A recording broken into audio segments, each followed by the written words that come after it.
इन वक्त मौजूद आहियूं मालपीड़ी वारी पुल ते ऐं जिथां जेके आहिनि सिजावल ठठो हैदराबाद बदीन सभु हितां लंघ थिए थो। वॾो हिकिड़ो गुज़ारा गाॾी जो हींअर बि मज़दाऊं ट्रकूं सभु अंदरि आहिनि ऐं हीअ ज़बून हालत में अची वई आहे ऐं हिते पाणी खॾे में ॾिसण में अचे पियो। ऐं इन खां अलावा जेके आहिनि टंडे खान जा जेके चुंडल नुमाईंदा आहिनि उहे दाऊं त वॾी तकड़ि में कनि था। असां टंडे खान खे पेरिस करे ॾियो आहे। पेरिस इहो आहे जेकी अच वञ जी मेन पुल आहे उहा तबाह बि थिए ऐं इहा पुल इन कंडीशन में अची पुॼंदी जेकी बाईपास ते मातली में जेकी ठही आहे उहा हालत थींदी ऐं कंहिं वक़्तु बि को जानी नुक़सान थी सघे थो। त असां हिते बाला अख़्तियारनि खां घुर था करियूं त हिन खे फौरन जेको मुरमत जो कमु करायो वञे, पुल खे सही कयो वञे, इंसानी ज़िंदगियूं बचायूं वञनि। ऐं उन खां अलावा जेको आहे हिते जेको निज़ाम आहे उहो सिर्फ़ु करप्शन ते ई ॿधलु आहे। हिते असीं कंहिं मां उमेदु कोन था रखूं। लावार सन जो ज़िलो आहे टंडो मोहम्मद खान, अचो त वधीक इनायत कुमार खां पुछां हुनजो छा चवणु आहे।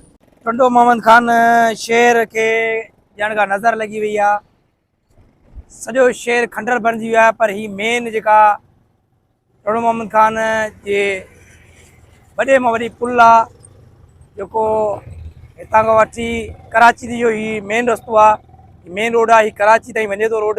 पर हिन रोड जी पुल जी तव्हां हालत ॾिसंदा, रोड त सॼो खंडर आहे पर मेन पुल आहे जेका वाह जे मथां वञे पई, घूनी जे मथां वञे पई, उन में हेॾो वॾो ॾिसो खॾो लॻो पियो आहे। हीउ एतिरो खॾो, हिकिड़ो खॾो न आहे, अॻियां वरी ॿियो बि खॾो मौजूदु आहे जेको विच में पुल जे आहे। हीउ बि विच ते पुल लॻो पियो आहे। चूंडियल नुमाइंदनि खे सोचणु घुरिजे, 24 कलाक ही रस्तो आहे चूंडियल नुमाइंदनि जो ऐं हितां हुननि जूं 20 गाॾियूं था वञनि थियूं। ऐं आउं चवंदो त पहिरीं पुल जॾहिं किरंदी इहे ई किरंदा, छो जो 20 गाॾियूं प्रोटोकॉल में हिननि था करियूं ऐं 20 गाॾियूं हूं ते हीअ हेॾे हालत ॾिसनि पिया, पोइ बि पुल जी मरमत नथा कराइनि त लोडर गाॾियूं वञनि थियूं, वॾो वॾो लोड खणी जेको ही थर ताईं जेको ही गाॾियूं लोडर वञनि थियूं उहो बि हितां थियूं वञनि।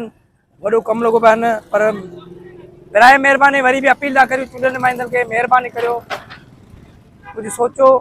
तव्हांजो पंहिंजो शेर टंडो मोहम्मद खान आहे, हिते वोटर बि तव्हांजा आहिनि, हिते माण्हू बि तव्हांजा आहिनि ऐं तव्हांखे कुझु सोचणु घुरिजे। करप्शन तव्हां भले करियो वञी, वो तव्हां ॼाणो तव्हांखे कमु पर जेके जाइज़ कमनि उहे त करियो। हाँ, ही चवनि था वाकई टंडो मोहम्मद खान खे पेरिस कयो आहे। वो पेरिस तव्हां ॾिसंदा जेको करोड़ 1.5 करोड़ जेको स्कीम हली आहे पुराणे बस साहिब खां वठी हबीब बैंक ताईं, रोड जी तव्हां हालत ॾिसो, उहो ड्रेनेज सिस्टम ठाहियो अथनि ऊंधो पियो वहे ऐं रोड जा जेके सीसी सिरनार जेको ठाहियो अथनि रोड शुरू त ईअं उॾाम में निकिरी वियूं आहिनि, का ख़बर ई कोन्हे कोई कॾहिं ठहियो आहे। ईअं थो लॻे 100 साल पुराणो रोड ठहियलु हुजे। हिननि इहो कयो आहे टंडो मोहम्मद खान में कमु ऐं रुॻो करप्शन कई अथनि, कुझु बि कोन कयो अथनि।